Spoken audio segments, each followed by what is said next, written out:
I watched my wife kiss my best friend through a hidden camera feed at 2:47 a.m. Kabul time, 6,000 miles away from our house in North Carolina, while I was 3 days out from a combat patrol. And that's when I knew I had exactly 147 days to plan the perfect revenge before my boots hit American soil again. If you've got some time and maybe a strong drink, settle in. This one's going to take a while, because what I'm about to tell you is the kind of story that sounds too calculated to be real, too methodical to be driven by emotion. But I promise you, every single word of this happened. Every detail, every video, every consequence. Every sleepless night in a combat zone watching my life fall apart through a screen. This is about how I discovered the two people I trusted most in the world were betraying me while I was deployed in Afghanistan. How they spent my combat pay on their affair.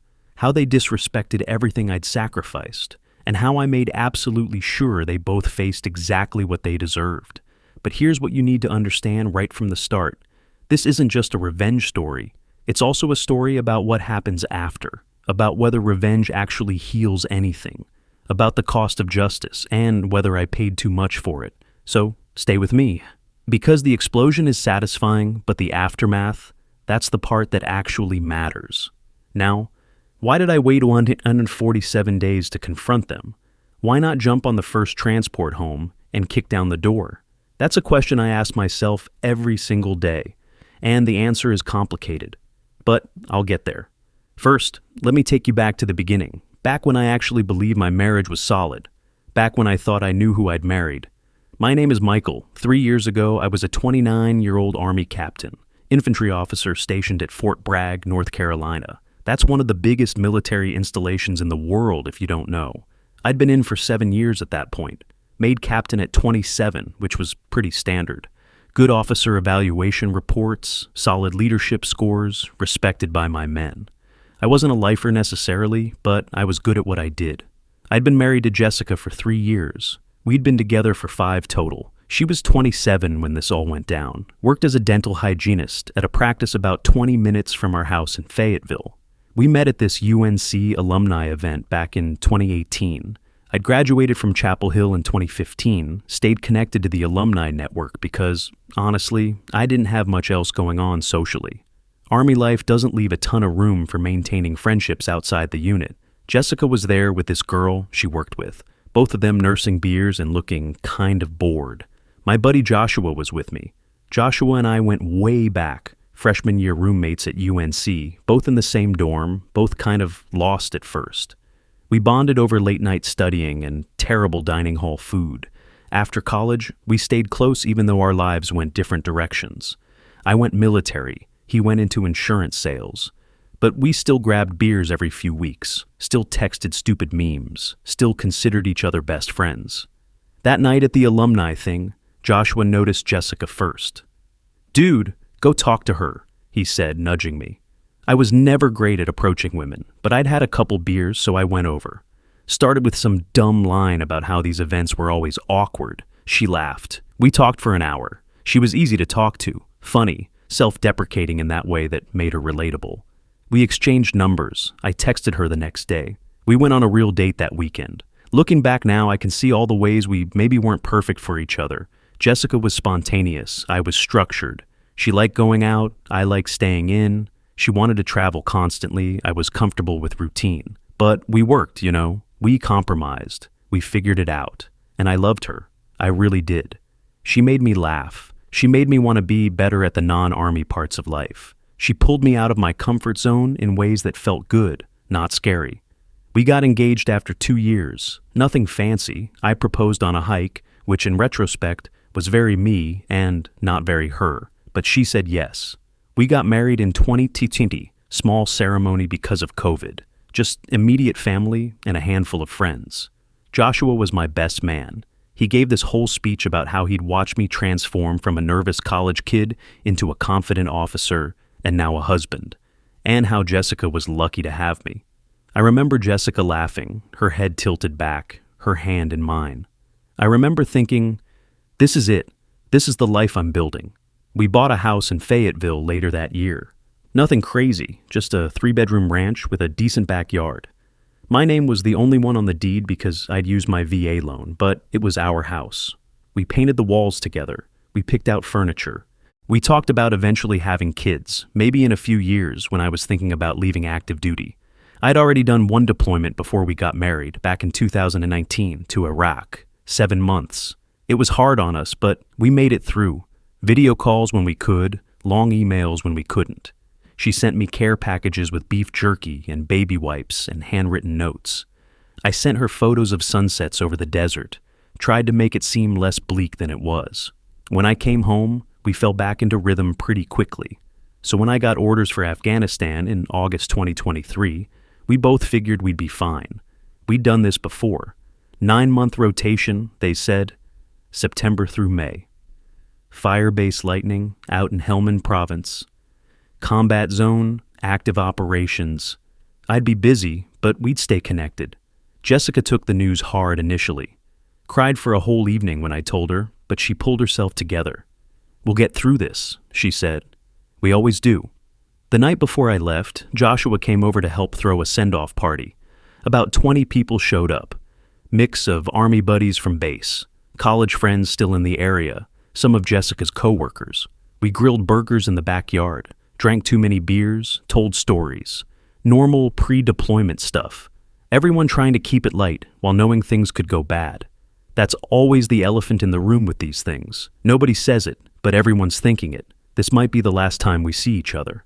I remember standing by the grill at one point, watching Jessica and Joshua talking by the back fence. She was laughing at something he said, touching his arm the way she did when she found something genuinely funny.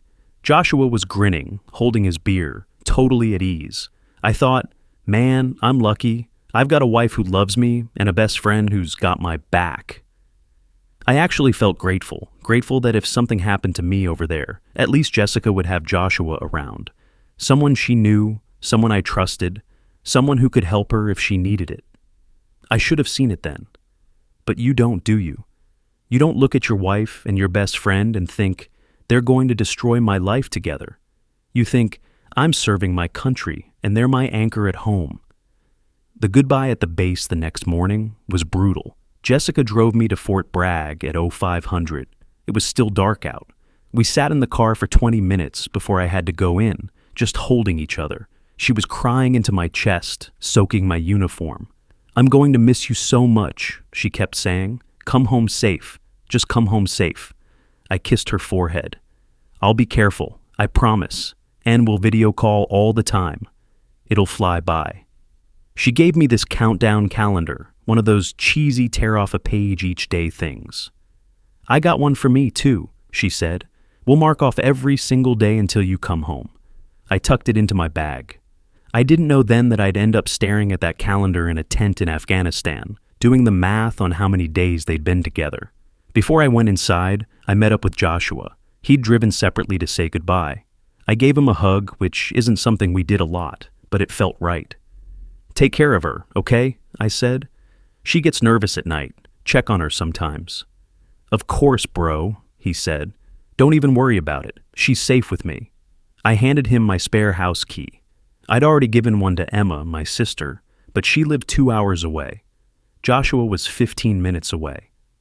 Just for emergencies, I said. You know, if something breaks or if she gets freaked out about a noise or whatever. He pocketed the key, clapped me on the shoulder. I got you, Mike. Focus on the mission. I'll keep an eye on things here. I got you, Mike. I'll keep an eye on things here. I replay those words in my head sometimes. I wonder if he meant them when he said them, or if he already knew what was going to happen, if it was premeditated or if it just happened. Not that it matters. Betrayal is betrayal. I flew out that afternoon, Raleigh to DC, to Germany, to Qatar, to Afghanistan. 36 hours of travel, barely any sleep. Just sitting in a C-17 with 100 other soldiers.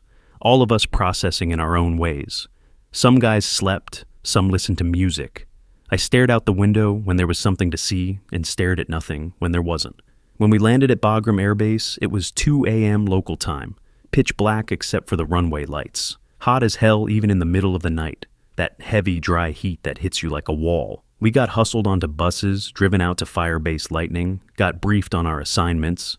I was leading a platoon, 40 guys, mix of experienced and green. My job was to keep them alive while we did our job. Simple on paper, brutal in practice. The first month was exactly what you'd expect. Long days, short nights, sporadic internet. The fire base had Wi-Fi, but it was unreliable, and we had to ration bandwidth.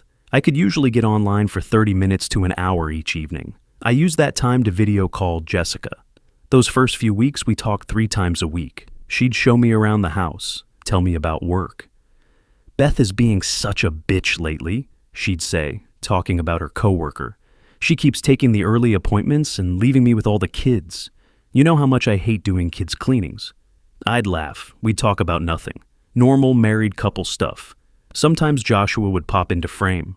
"Just stop by to check on her," he'd say, waving at the camera. I'd wave back. "Thanks, man. Appreciate it." Everything seemed fine, normal, routine. But around week 5, I started noticing little changes. Nothing obvious, just shifts. Jessica called less. We went from 3 times a week to once a week, then every 10 days. Her excuses were always reasonable. Work picked up. I'm covering for another hygienist who's out. "I'm so tired, Mike. I can barely keep my eyes open." Time zones are hard to coordinate. All of which was true. I was 7.5 hours ahead of North Carolina. When it was evening for me, it was late morning for her. Scheduling was tricky, but it felt off. If you've ever been in a long-distance relationship or been deployed, you know what I mean. You can tell when someone's energy is different, when they're distracted, when they're there but not really there. When we did manage to connect, she seemed distracted. She'd laugh at things I couldn't hear, then quickly refocus on me. "Sorry, what?" she'd say. "I missed that." I'd repeat myself. She'd nod, but her eyes would be somewhere else. I also noticed she started wearing makeup on our video calls. That probably sounds like a weird thing to notice, but Jessica almost never wore makeup at home. She was a wash her face and be done kind of person. But suddenly, every time we video called, she had full makeup, eyeliner, lipstick, the works. Her hair was done. Not like thrown up in a ponytail done. Actually styled. "You look nice," I said one time, trying to sound casual. "Oh," she said, touching her hair. "I just felt like putting effort in. Is that a crime?" "No, of course not. You look great." But it stuck with me. Why put on makeup to video call your husband? Unless you were going somewhere after. Unless you wanted to look good for someone else. I tried to push the thoughts away. Deployment paranoia is a real thing. Guys in my unit talked about it all the time. You're thousands of miles away, you can't control anything at home, your brain starts inventing problems. I told myself that's all it was. Just my mind playing tricks because I was stressed and exhausted. Around day 60, my sister Emma sent me a message on Facebook Messenger. Emma's 3 years older than me, married with 2 kids, lives in Durham, about 2 hours from Fayetteville. We've always been close. She's protective of me in that older sister way. "Hey Mike," she wrote, "I drove by your house last week to drop off that book Jessica wanted to borrow. I knocked, but she wasn't home. When I finally caught her on the phone later, she seemed, I don't know, really happy, like really happy, upbeat, laughing a lot. I mean, that's great, right? But it seemed like a lot for someone whose husband is deployed. Is she making new friends or something?" I stared at that message for a long time, really happy, while I was in a combat zone. I should have been glad, right? I should have wanted her to be happy, to be handling my absence well. But instead, it made my stomach turn. I brought it up on our next call, tried to keep it casual. "Hey, Emma mentioned you seem really happy lately. That's great, babe. What's been going on?" Jessica's face flickered, just for a second. Then she smiled, but it didn't reach her eyes. "I mean, I'm not happy you're gone, obviously, but I'm not going to be miserable every second, Mike. I have to live my life." "Of course," I said quickly. "I want you to be happy. I'm not saying..." "Are you checking up on me? Did you ask Emma to spy on me?" "What? No. She just mentioned it. I thought it was good news." "Well, it is. I'm doing fine. I'm handling things. Isn't that what you want?" "Yes. Yeah. I'm sorry. I didn't mean to make it sound like..." "I need to go. I have an early shift tomorrow." She hung up before I could say anything else. The call had lasted 7 minutes. I sat there in the communications tent, staring at the black screen, feeling like I'd just stepped on a landmine. What the hell just happened? I'd complimented her on being happy, and she'd gotten defensive and angry. Why? Unless there was something to be defensive about.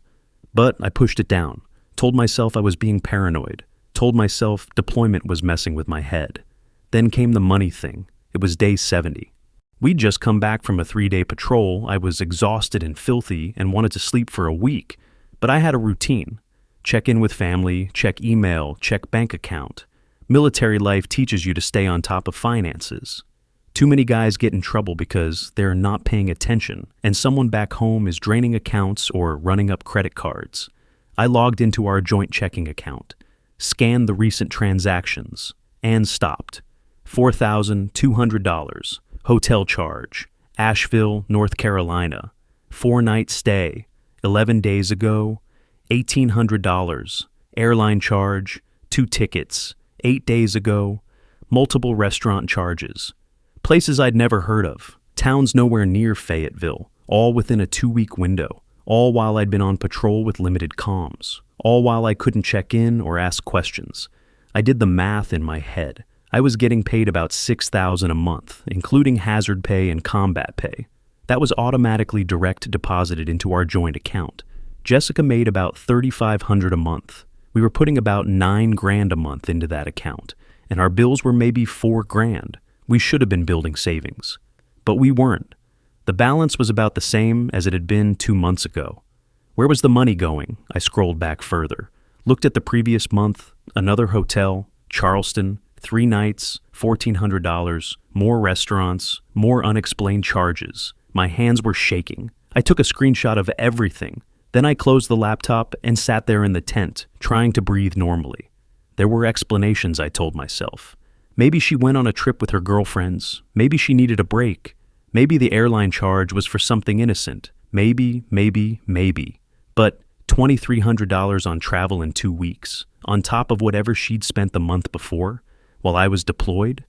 I waited 3 days before I could get good enough internet to video call her. 3 days of spinning out, imagining scenarios, trying to tell myself I was wrong. When she finally answered, I kept my voice calm. Military training. Never show your cards until you know what you're dealing with. Hey babe, how are you? Good. Busy day at work. I'm exhausted. I bet. Hey, I was checking our bank account earlier. Just making sure everything's good. And I saw some charges I didn't recognize. Just wanted to check in about them. Her face changed. I watched it happen in real time, from relaxed to tense, from open to closed. You're checking up on me? I'm not checking up on you. I check our accounts all the time. That's just normal. Which charges? The hotel in Asheville, the airline tickets, what was that? And then she exploded. Just went from 0 to 60 in a second. You don't trust me? Seriously? Do you know how hard this is for me, Mike? You're over there, and I'm here dealing with everything alone. I can't have one good time without you interrogating me. I'm not interrogating. It was a girls' trip, Sarah and Beth from work. We went to Asheville for a long weekend because we all needed a break. Then Beth found a deal on flights to Hawaii, so we went. God, am I not allowed to do anything while you're gone? She pulled her phone out, shoved it toward the camera. There was a photo on the screen, Jessica and 2 women I vaguely recognized, somewhere tropical, all wearing swimsuits and smiling. See, girls' trip. Are you happy now? I stared at the photo. It looked real. It looked innocent. I'm sorry, I heard myself say. I'm not trying to accuse you of anything. The amount surprised me, and I wanted to make sure everything was okay. Well, everything's fine. I'm fine. I'm handling everything here just fine. Maybe if you trusted me a little more, these conversations would be easier. I do trust you. I'm sorry. I shouldn't have brought it up like that. I need to go. I'll talk to you later. She hung up. I sat there feeling like a complete asshole, like I'd just interrogated my wife for having a life while I was deployed, like I was the bad guy. But something didn't sit right, the way she'd gotten so defensive so fast. The way she'd turned it around on me, the way she'd had that photo ready, like she'd been expecting the question. I called Emma. It was early morning for her, but she answered. Mike, you okay?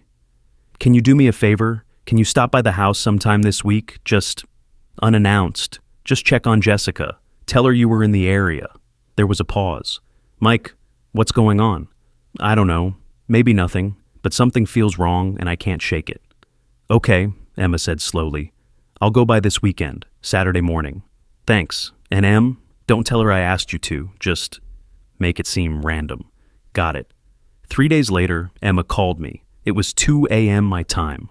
I was still awake, couldn't sleep. I answered on the first ring. Well? Mike. Emma's voice was careful, hesitant.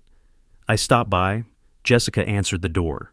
She was in an oversized hoodie, men's size. Definitely not yours. I know your hoodies. My chest tightened. Okay. There were shoes by the door, men's shoes, size 11. I checked the tag. You're a 10. Maybe they're old ones I forgot. They were new, Jordan brand. You've never worn Jordans in your life. She paused. Mike, there was beer in the fridge. Sam Adams. You drink Budweiser. Joshua drinks Sam Adams. I didn't say it out loud, but Emma knew. She knew Joshua, knew his brand.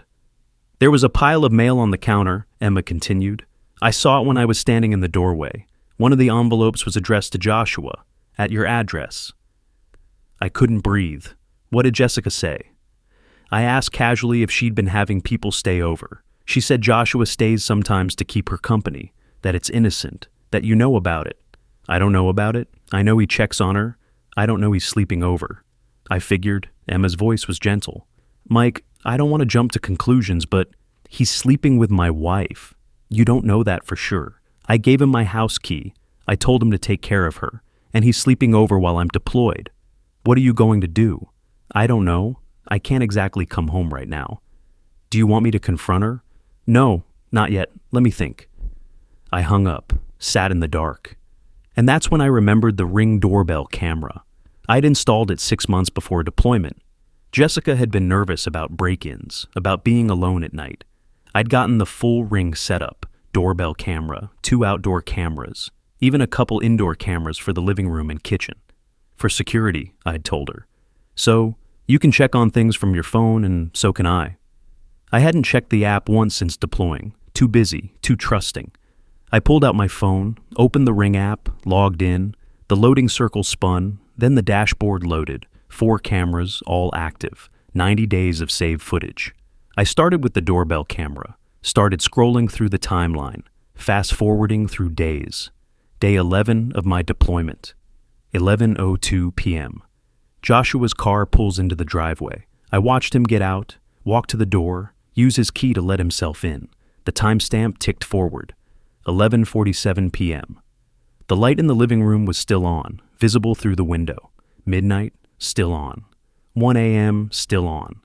Then nothing until 6:47 a.m., when Joshua came out the front door, got in his car, and drove away.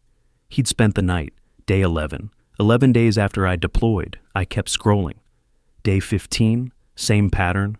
Car arrives 10:30 p.m., leaves 7:15 a.m.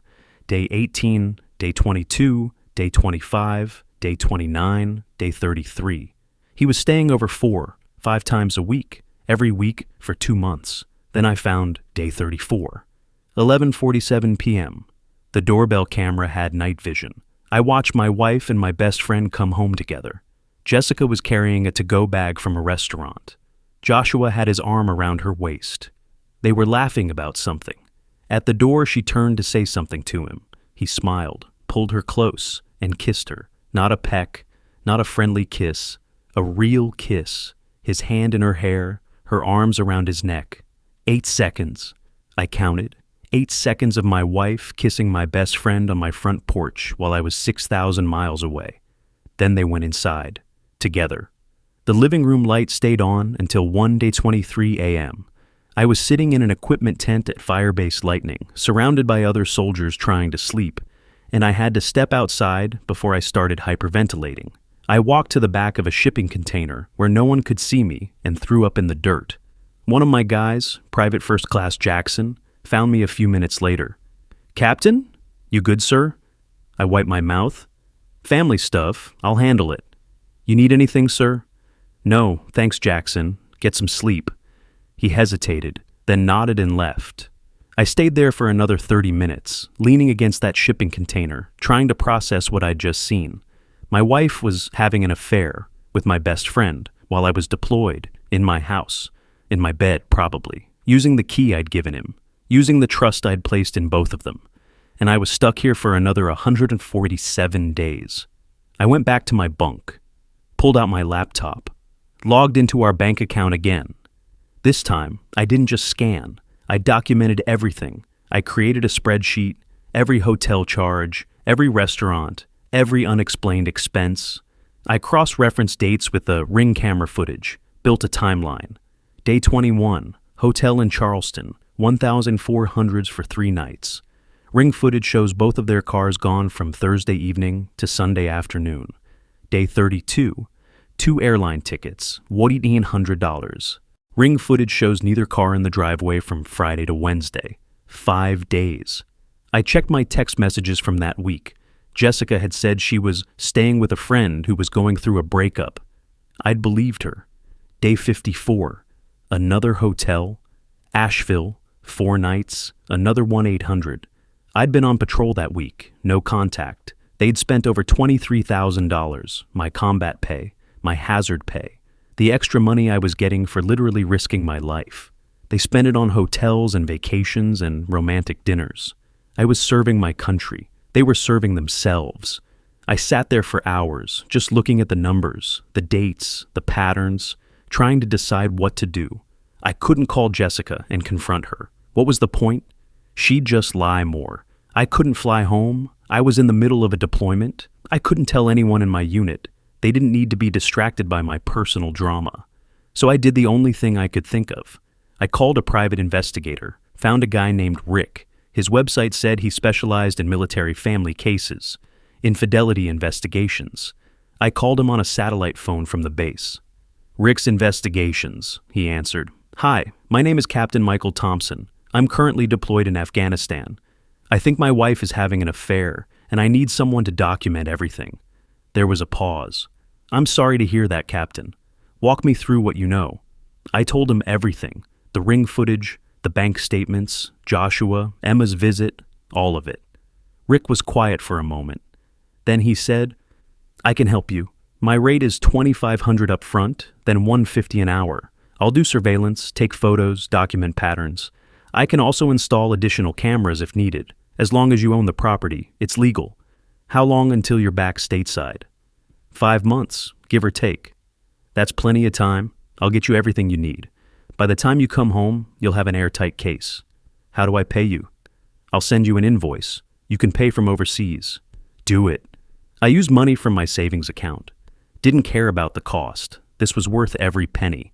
Over the next 137 days, from day 28 of my deployment to day 147, Rick sent me weekly reports, encrypted emails with photos attached, time-stamped surveillance logs, everything documented with military precision. He confirmed Joshua was visiting the house 5 to 6 times per week, staying overnight the majority of those times. He installed 2 additional hidden cameras inside the house, one in the living room with a better angle, one in the kitchen. Legal, because my name was on the deed and Jessica wasn't the sole occupant. The footage Rick sent was worse than the Ring doorbell stuff, because now I could see everything.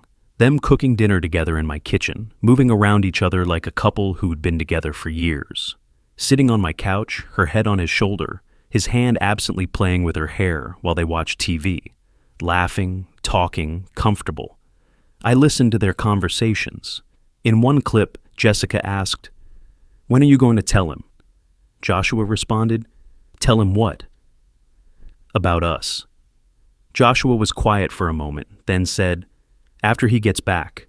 We'll tell him together. I don't want to do it while he's deployed. That would be cruel." Cruel. The word echoed in my head for days. They thought telling me while I was deployed would be cruel, but sleeping together for 5 months wasn't cruel. Spending my money wasn't cruel. Moving into my house wasn't cruel. Another clip from week 16. They were having wine, sitting on the floor by the coffee table. Jessica raised her glass. "To freedom," she said. They clinked glasses. The camera angle showed what they were sitting in front of. My Purple Heart ceremony photo. The framed picture from when I'd received the medal for injuries sustained in my first deployment. They were using it as a coaster. 2 wine glasses sitting directly on top of the frame. When I saw that, I had to close my laptop. Walk outside. Sit behind a storage container and just breathe. My vision was blurring. My hands were shaking. I wanted to scream. I wanted to break something. I wanted to get on a plane right then and fly home and kick down the door but I didn't. Because I was on a fire base in Afghanistan and I had a job to do, and because I realized something in that moment, sitting in the dirt behind that container at 3 a.m., I had 147 days. 147 days to build a case so complete, so airtight that they couldn't deny it, couldn't minimize it, couldn't gaslight me. 147 days to document every lie, every dollar, every moment. And when I came home, I would make sure they both faced exactly what they deserved. So that's what I did. I became methodical, clinical, I compartmentalized. When I was on patrol, I focused on the mission, kept my guys safe, did my job. But every spare moment, every hour of downtime, I was building my case. Rick kept sending reports. I kept organizing them into a master file, timeline spreadsheet, financial audit, video compilation, 67 pages of documentation, 47 video clips, totaling 93 minutes of footage, every hotel receipt, every restaurant charge, every lie cross-referenced with evidence. I didn't confront Jessica, didn't confront Joshua. I answered Jessica's occasional video calls like nothing was wrong. "How are you?" she'd ask. "Busy," I'd say. "How are you?" "Good," she'd say. "Missing you." The lies came so easily to her. Joshua texted me a few times. "Hey man, hope you're safe over there. Checked on Jessica today, she's doing great. Can't wait for you to get home. We'll grab beers." I responded with brief, non-committal replies. "Thanks. Appreciate it. Sounds good." I was serving my country. They were serving themselves. And they had no idea I was watching everything.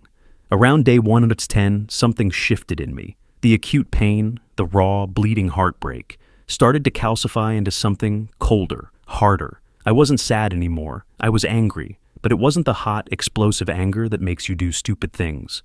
It was cold, focused, strategic. I talked to the unit chaplain, confidential conversations, told him vaguely about family issues. He helped me process without asking too many questions. "Remember, Captain," he said, "whatever you do when you get home, make sure you're acting from a place of justice, not revenge. There's a difference." I nodded, but I wasn't sure there was a difference. Not for me. Not after what they'd done. I also started planning the logistics. Day 115, I reached out to a military legal assistance attorney on base, told him I needed advice about divorce, showed him the evidence I'd compiled. He looked at it for a long time, then looked up at me. "Captain, this is one of the most well-documented infidelity cases I've ever seen. You'll be fine in divorce proceedings, more than fine." "What about the money?" "She spent marital funds on an extramarital affair. You can absolutely pursue reimbursement. And given that it was during your deployment, with funds specifically designated as combat pay, a judge will not be sympathetic to her. You'll get every penny back, plus attorney fees." "What's the process?" He walked me through it. Filing for legal separation first, then divorce after I returned, mandatory mediation in North Carolina before it could go to trial, discovery, asset division. "I have a question," I said. "The mediation, can I present evidence there?" "Of course, that's part of the point. Both parties present their case, and the mediator helps facilitate a settlement." "Can I present video evidence? Like, actually play videos?" He studied me. "You want to show her the footage?" "I want everyone in that room to see it. Her lawyer, the mediator. I want it on the record." "That's allowed, yes. Unusual, but allowed. Most people just submit written evidence. But if you want to present video testimony, that's within your rights." "I want to do that." He nodded slowly. "Then I'd recommend you hire a civilian attorney too, someone who can help you strategize. Military legal assistants can only do so much. I can give you some names." He wrote down 3 names. I called the first one the next day. Diane. 50-something, been practicing family law for 20 years. I told her the situation over a crackling satellite connection. "How much evidence do you have?" she asked. 67 pages of documentation, 47 video clips, financial audit showing $23,000 spent on the affair. She was quiet for a moment. "Captain, I'm going to be honest with you. This is the most well-documented case I've ever seen in my career. We're going to destroy her in negotiations. That's the plan. But you need to be smart about timing. Don't push for divorce immediately when you get home. File for legal separation now, which protects you, but wait to file for divorce until you've had time to adjust to being stateside. You don't want to make decisions from a place of emotional distress. I've had 5 months to process this. I'm not in emotional distress. I'm focused. Even so, trust me on this. File separation now. Wait on divorce. It also gives us time to prepare. North Carolina requires mediation before trial anyway. We can use that to our advantage. How? You want her to see the footage, right? You want her to sit in a room and face what she did? Yes. Mediation is perfect for that. It's a controlled environment. She can't run. She has to sit there with you, me, her attorney, and a neutral mediator. We present the evidence. She has to watch herself on video. Then we negotiate from a position of total strength. I felt something tighten in my chest. When can we schedule it? As soon as you're back stateside and ready, I'd recommend giving yourself 2 weeks to adjust. Then we go. I'll file the separation paperwork this week. When you land, we'll schedule the mediation. Do it. Over the next 4 months, Diane and I communicated regularly. I sent her the evidence files. She organized everything into a presentation, timeline, financial breakdown, video compilation, edited into a 45-minute segment with timestamps and context. I also took care of the practical stuff, opened a separate bank account, changed my direct deposit, changed all my passwords, cut Jessica off from joint accounts, legally allowed under the separation filing. Jessica noticed. Day 165, she called me panicking. Mike, what the hell? I tried to use our debit card and it got declined. What's going on? I filed for legal separation, I said calmly. I've moved my paychecks to a separate account. You still have access to savings, but not to my income. What? Why? Her voice was high, panicked. What's happening? We'll talk when I get home. Mike, please, talk to me now. What's going on? I know about Joshua. Silence. Long, heavy silence. Then, what do you mean? I know, Jessica. I've known for months. We'll discuss it when I get home. Until then, don't contact me unless it's an emergency. I hung up, blocked her number, felt nothing. The next day, Joshua texted me. Bro, Jessica called me crying. What's going on? Can we talk? I responded with one message. We're done. Don't ever contact me again. Stay away from veterans events. You're not welcome. He tried calling. I didn't answer. He sent more texts. Please, man, let me explain. It's not what you think. I'm so sorry. I didn't read them, just blocked his number too. My unit noticed the change in me. I was quieter, more focused. Stopped joining the guys for cards or movies in downtime. Just worked out, did my job, and organized my evidence files. Captain, you good? One of my sergeants asked me around Day 180. Fine. You seem different, sir. Just ready to go home and handle some business. He nodded. Didn't push. That's the thing about military guys. They know when not to ask. The last 3 months of deployment dragged. Every day felt like a week, but I didn't rush, didn't make mistakes. I'd waited this long. I could wait a little longer. Day 270. Official end of deployment. We packed up, turned in our gear, boarded the transport planes. 36 hours of travel. Afghanistan to Qatar to Germany to D.C. to North Carolina. I landed at Raleigh-Durham Airport at 11 p.m. on a Thursday. No welcome home ceremony, no family waiting. Just Emma, who'd agreed to pick me up. She hugged me tight. You okay? I will be. We drove to her house in silence. I stayed in her guest room. That first night back, I couldn't sleep. Jet lag, sure, but also adrenaline. The knowledge that in 2 weeks I'd be sitting across from Jessica in a mediation room. I spent those 2 weeks adjusting, sleeping normal hours, eating normal food, working out, seeing a therapist through the VA.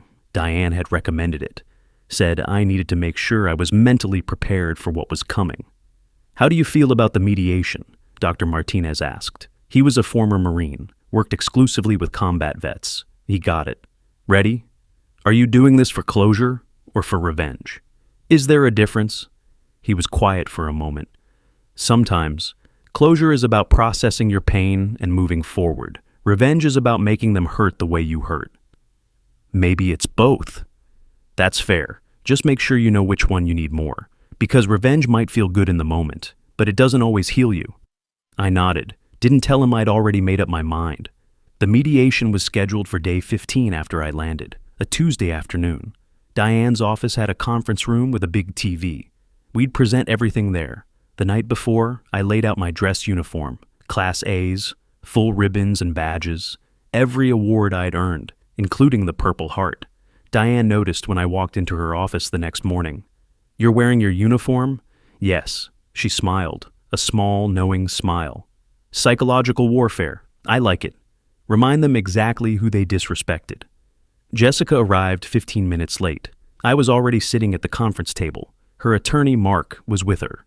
Mark was a local family law guy, probably competent, but he had no idea what he was walking into. Jessica saw me in uniform and her face went white. She opened her mouth like she was going to say something, then closed it, sat down across from me, wouldn't make eye contact. The mediator, Patricia, arrived last. She was a retired family court judge, early 60s, professional. She had been briefed on the basics, but hadn't seen our evidence yet. "Good afternoon," Patricia said. "This is a voluntary mediation to discuss asset division, spousal support, and terms of divorce for Michael and Jessica Thompson. Everything discussed here is confidential, unless—" "Ma'am," I interrupted politely, "I have evidence to present that will significantly impact negotiations. May I?" Patricia nodded. "Of course, that's part of the process." I slid 3 folders across the table, one to Patricia, one to Mark, one to Jessica. "This is a complete timeline of my wife's affair during my deployment," I said. My voice was calm, flat. "Including financial records showing misappropriation of my combat pay. 67 pages, 47 video files, $23,127 in unauthorized spending." Jessica made a small noise, almost like a whimper. Mark opened his folder, started flipping through. His expression changed as he read. From professional neutrality to shock. Patricia scanned the executive summary, looked up at me. "Captain Thompson, this is quite detailed." "Yes, ma'am." Jessica was staring at the cover page. I'd titled it clearly. "Evidence of Infidelity and Financial Malfeasance, Jessica Marie Thompson and Joshua Robert Bennett, September 2023 to February 2024. "You can read it," I said, "or I can show you the videos. Your choice." Mark looked at Jessica. She was crying, silently, tears streaming down her face. "Jessica," he said quietly, "is this accurate?" She nodded, couldn't speak. "Then I recommend we watch the videos," Mark said. "So we all know exactly what we're dealing with." I connected my laptop to the TV, opened the file Diane and I had prepared, 45 minutes of footage, edited, time-stamped, annotated. I pressed play. The first title card appeared, Timeline of Betrayal, September 2023 to February 2024. Then the footage began. Ring doorbell camera, day 11, 11:02 p.m. Joshua's car pulling into the driveway, him using the key to enter. Timestamp ticking forward, 6:47 a.m., him leaving. The video showed this pattern repeating, day 15, day 18, day 22. Faster now, cutting between dates, establishing the frequency. 4, 5, 6 nights a week. Then, day 34. The kiss on the front porch, 8 seconds. The video slowed down for this part, showing it clearly. His hand in her hair, her arms around his neck. Then them going inside together. Jessica was sobbing now, hands over her face. Mark looked uncomfortable. Patricia was taking notes, her face unreadable. The video continued. Hidden living room camera footage. Them on the couch together. Intimate, comfortable, laughing. The audio played. "When are you going to tell him?" Jessica's voice. "Tell him what?" Joshua. "About us." Pause. "After he gets back. We'll tell him together. I don't want to do it while he's deployed. That would be cruel."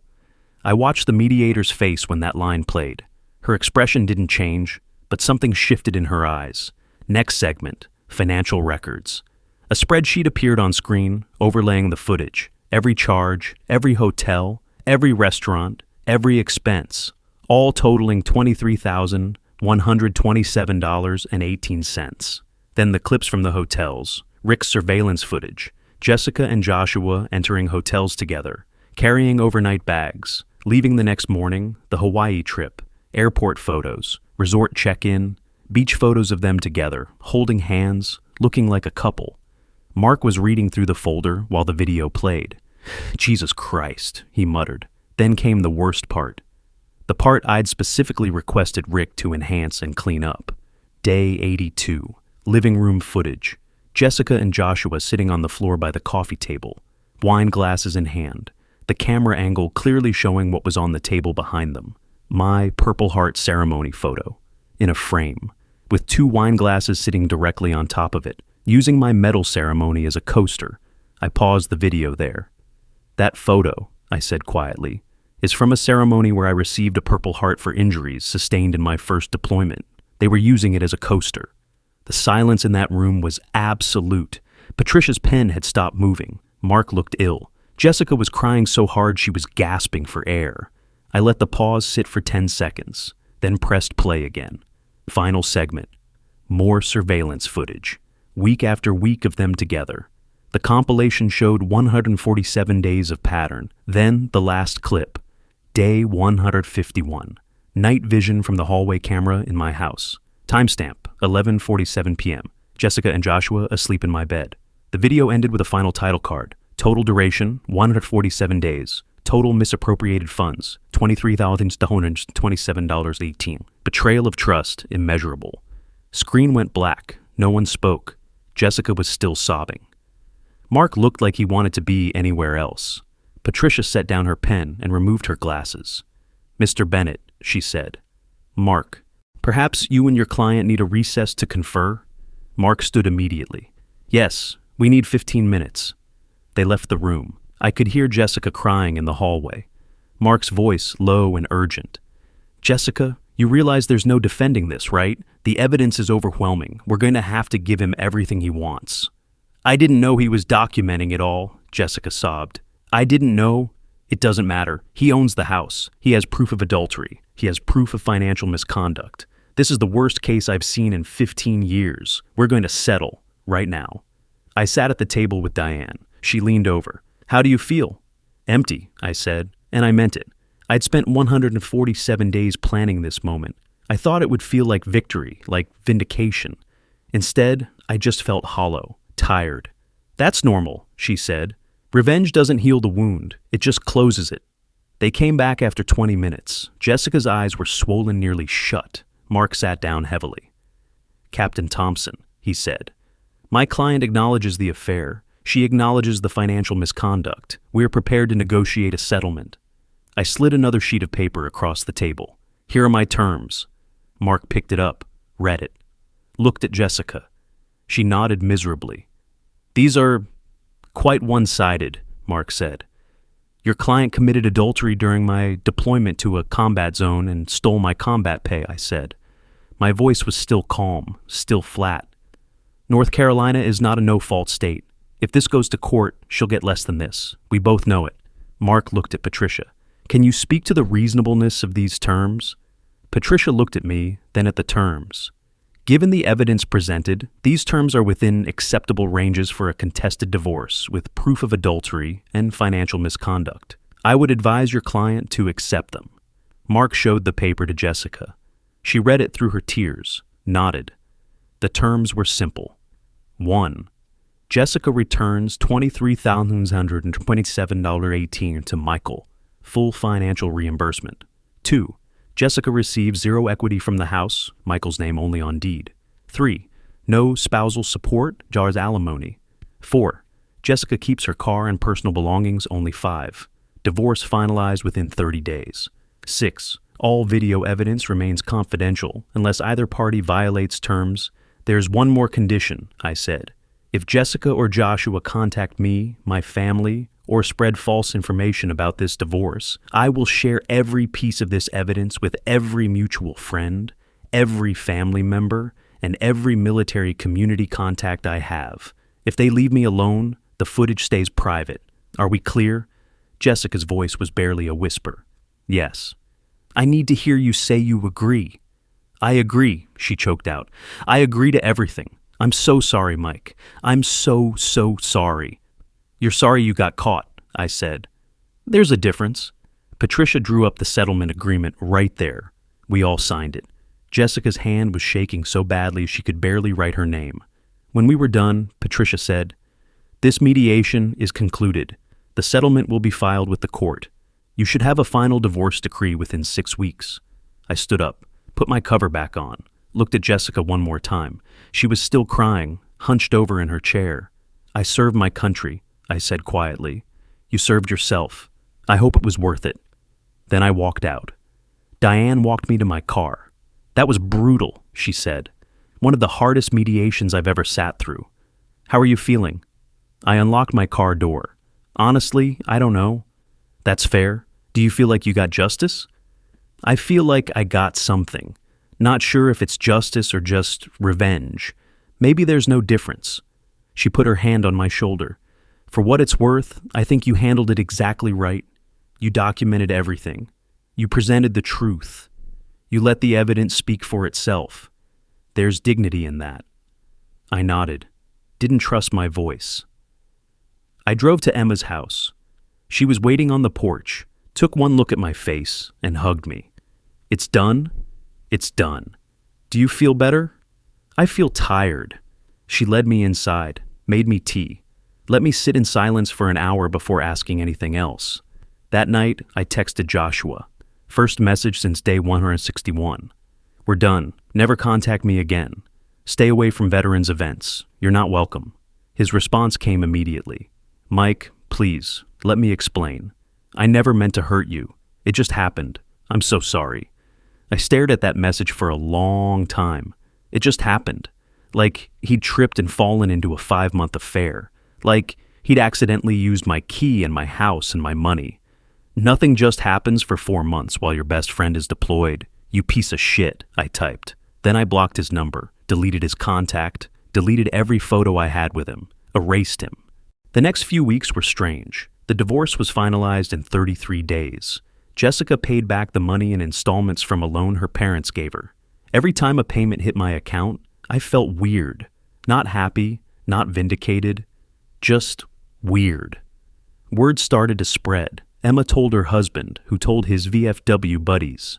Within 2 weeks, the local military community knew the basic story. Captain got betrayed by his wife and best friend during deployment, used his combat pay for their affair, got caught with video evidence. The reaction was intense. Joshua started getting cold shoulders at bars. Someone slashed his tires, not me. I was at Emma's house that night, had an alibi.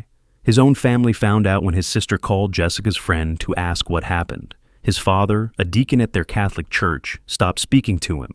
"You dishonored our family, and you dishonored a man serving his country," his father told him, according to mutual friends. Joshua lost 4 insurance clients who were veterans. They explicitly said they didn't want to work with someone who'd betrayed a deployed soldier. He eventually moved to Tennessee for a fresh start. Jessica moved in with her parents, quit her job because she couldn't handle the questions and the shame. Someone at her office had heard through the community grapevine. She eventually moved to Arizona, 2,000 miles away. Our friend group from college imploded. 12 people on a group text. Within a month, it had splintered. Half sided with me. Some stayed neutral. One person, Joshua's old roommate, defended him. "People make mistakes," he said. I left the group chat. I didn't need to litigate this with everyone, but the community reaction, that's when I started to feel uneasy. 3 weeks after the mediation, I got a Facebook message from Jessica's cousin. "Please pray for Jessica. She attempted suicide last night. She's stable now, but in the hospital." I stared at that message for a long time. My hands were shaking. I called Emma. "Did I do this? Mike, if she dies, is that on me? She made her choices. You revealing those choices didn't make her do anything. But showing those videos, making sure everyone knew, the community response, did I push her too far?" Emma was quiet. Then, "I don't know. Maybe the revenge went beyond the mediation. But Mike, she betrayed you. She stole from you. She disrespected everything you sacrificed." "I know. But does that justify this?" I sat with that question for days. replayed everything, the mediation, the threat to share the videos publicly if they violated the settlement, the way I'd known word would spread in the military community, the way I'd counted on it. I texted Jessica's mom. "I'm sorry to hear about Jessica. I hope she gets help. For what it's worth, I never wanted this." Her mom responded immediately. "She's alive. That's all that matters. Please leave her alone now." "I will, I promise." And I did. I deleted the backup copies of the videos I'd planned to share if they violated the settlement. All the evidence gone except for my personal records. I was done. The revenge gave me something. Closure, maybe, or justice. But it didn't heal me, and I wasn't going to let it consume me. Jessica recovered, went into intensive therapy. 6 months later, her father, Tom, the Vietnam vet who'd sent me that supportive text after the mediation, emailed me. "Michael," he wrote, "I wanted you to know, Jessica is doing better. She's in Arizona now, working as a hygienist again, seeing a good therapist. She talks about taking accountability. I'm proud of her for that. She asks me not to share this, but I wanted you to know. She's not trying to hurt herself anymore. She knows she ruined a good thing. That's on her. I hope you found peace too. You're a good man. Tom." I sat with that email for a long time. Then I wrote back, "Tom, thank you for telling me. I'm glad she's getting help and building a new life. I've found peace too, or I'm working on it. No hard feelings toward you or your wife. Take care." My kill. I didn't ask about Joshua, didn't want to know. Last I heard, through a mutual friend who was still in contact with him. He'd moved to Tennessee, was working for a different insurance company, was dating someone new, but mostly kept to himself. I didn't care. He was gone from my life. That was enough. As for me, it took time, a lot of time. I started seeing Dr. Martinez regularly. Every week, we did EMDR therapy for the nightmares. Because, yeah, I had nightmares. I'd dream about opening that bedroom door on day 151, about watching the ring footage, about the mediation, about Jessica's cousin's message. He helped me process all of it. I also joined a group therapy session with other veterans who had been through relationship betrayals during deployment. Turns out I wasn't alone. Military deployment infidelity is heartbreakingly common. Hearing other guys' stories, realizing I wasn't uniquely cursed, that helped. I rebuilt my social life slowly, made new friends through veteran groups, started hiking again, joined a running club, ran a marathon 8 months after getting home. Bucket list item, and my therapist said physical challenges help with trauma processing. When I crossed that finish line, I cried, not from pain, from release. I met someone new eventually. Her name is Sarah. She's a friend of Emma's, works at a nonprofit, also divorced. Her ex-husband cheated on her too. Not during a deployment, but the pain was similar. We understood each other in ways that felt safe. We took it slow, really slow, friends for 6 months. Then I asked her to dinner. "I'd like this to be a date," I said, "if you're open to it." "I was hoping you'd ask," she said. "But let's take it slow. We both have baggage." Slow works for me. We dated for a year before I said, "I love you." Another year before, we moved in together. Built trust from the ground up, brick by brick. 2.5 years after deployment ended, I'm living with Sarah. We're engaged, set to get married next spring. I finished my MBA. I work part-time at a veteran nonprofit, helping other vets transition to civilian life. I left active duty but stayed in the reserves. I'm building a life I actually like. Sometimes people ask me if the revenge was worth it. Honestly, I don't know. It gave me closure in the moment. It gave me control when I felt powerless. I got to present the truth, make them face what they'd done, get financial restitution. That mattered, that meant something.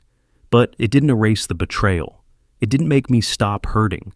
The mediation was satisfying for about 10 minutes, and then I just felt empty, and the aftermath.